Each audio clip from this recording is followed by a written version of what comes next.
ചേച്ചിയുടെ എല്ലാ സർജറിയും കഴിഞ്ഞതാണോ? അതിപ്പോ ഇവിടെ ചോദിക്കേണ്ട കാര്യം എന്താ? അല്ല, കോമൺ ആയിട്ട് എല്ലാ ആ ചോദ്യം ചോദിച്ച ചേച്ചിയോട് ഞാനൊരു ചോദ്യം ചോദിക്കട്ടെ. ചേച്ചി രാത്രി കിടക്കാൻ നേരത്തെ നിക്കറിടാറുണ്ടോ? നിക്കറിട്ടാണോ കിടന്നുറങ്ങാറ്?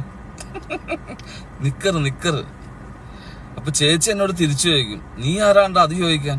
ഞാൻ രാത്രി കിടക്കാൻ നേരത്തെ ചിലപ്പോ നിക്കറിട്ട് കിടന്നുറങ്ങും, നിക്കറിടാതെ കിടന്നുറങ്ങും.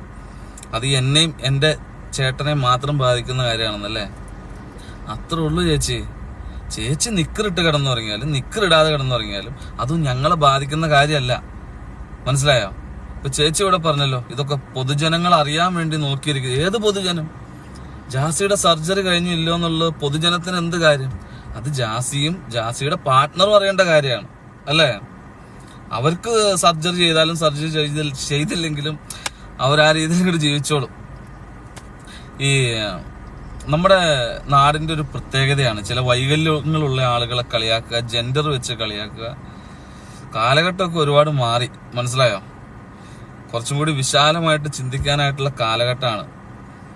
ഈ വ്യക്തിഹത്യ എന്ന് പറയുന്നത് അത്ര നല്ല ശീലമല്ല, മനസ്സിലായല്ലേ? എല്ലാം തികഞ്ഞു എന്ന് കരുതി രണ്ടു കാലും നന്നായിട്ട് നടക്കാൻ കഴിവുള്ള മുടന്തനെ കളിയാക്കും, അല്ലേ?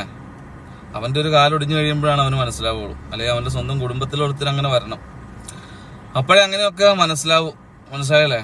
കുറച്ച് മെജോറിറ്റി ഉണ്ട് സപ്പോർട്ടിന് എന്ന് കരുതി ഈ വായി തോന്നി കോതയ്ക്ക് പാട്ട് എന്നുള്ള രീതിയിൽ വിളിച്ചു പറയാൻ പാടില്ല.